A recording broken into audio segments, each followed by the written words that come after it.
Jeff from Two Hacks Garage. Well, as I showed you in previous videos, I got my front engine dragster. Last video I showed you, well, I took it apart.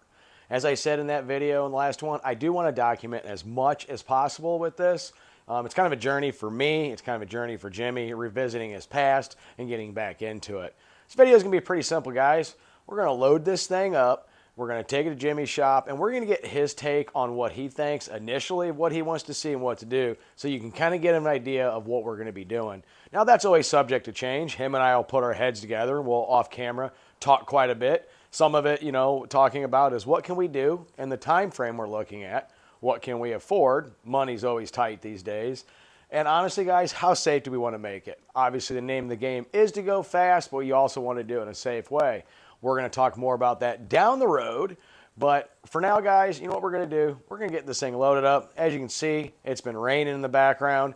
Kind of nice because this time of year, it's usually a whole lot of snow. So I'll take the somewhat warm weather over the crappy weather. Because right now, we got to get this thing loaded up. We got to get it to Jimmy's. We got to talk to him. And you know what, guys?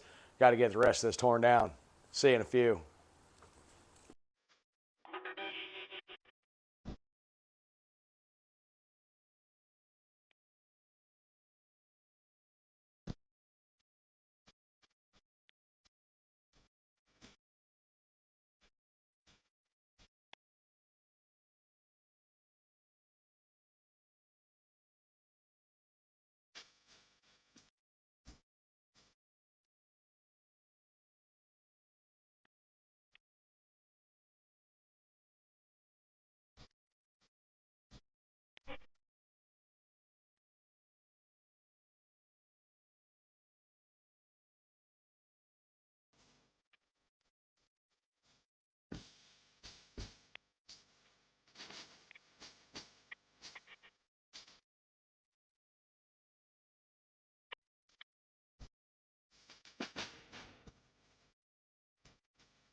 Jeff from Two Hacks Garage. Well, I'm going to call that video a wrap. Like I said, I'm going to document as much as I can with this dragster build. First off, I do have to give a big shout out to my friend Kenny. Mad Dog, thank you very much for helping me get my dragster from my house over to Jimmy's shop. We got it here. One of the first things that we did, well, we got it in here. Kenny and I finished disassembling it. We did get everything taken apart. Did get the rear end out. The rear end is a kind of like a Top Fuel funny car style, which is nice. It's got a lot of high-end components. But that being said, we will rebuild it to make sure everything's new with it. From there, Jimmy started cutting some parts and pieces off that are no longer needed. And as you can see, he's doing some measuring. Why are we doing some measuring? Well, this was actually built originally for like a Top Fuel application. And a lot of it's overbuilt. Some of the stuff is not needed. But the big part about this is, you saw in the video, it looked like we were just sitting around talking. Well, we were brainstorming. Jimmy's done this quite a few times, and what we're going to do is we're actually going to hack this off right here, cut it, and we're going to rebuild the whole entire front end. We're going to keep it at the 178, 180 inch wheelbase, but we saw some things moving forward here that we didn't like structurally and just design-wise. Like I said, Jimmy's done this quite often. So we're going to actually get some tubing ordered. We're going to get this built the way we want it. It's going to be safe. It's going to be exactly how, I guess, we want it for our design. One thing cool is when we get building on this, yep, you can say Jimmy's done this a few times. He's got a foam engine block, which is kind of nice. It is a small block Chevy. What this comes in handy with is when we go to build our motor plates and get everything in, it's lightweight. You can set it where you want it, what angle, all that type of stuff. I got a lot to learn. I've learned my lesson working with Jimmy in the past. I'm going to call him Professor. Ask questions, shut up, and just listen. So with this dragster, there's going to be a lot of questions, a lot of shutting up, and a lot of lessons. He's been doing this for over 50 years. It's going to be nice learning how to build a dragster, why to do it a certain way, and all that fun stuff. But you know what, guys? Jimmy's doing some measuring. We got to look up what kind of tubing we need. He's got an SFI rule book going. We got a whole bunch of stuff to price out. Got to get the other side cleaned up so when we can move that over there so we can cut some more, get welding, get grinding, all that fun stuff. So with that, guys, hope you enjoyed the video. There's going to be more on this project as the months and weeks go on. We have an aggressive time frame. So like I said, I'm just going to have to ask questions, shut up, and listen. The professor knows what needs to go on. So with that, guys, we'll see you in the next one.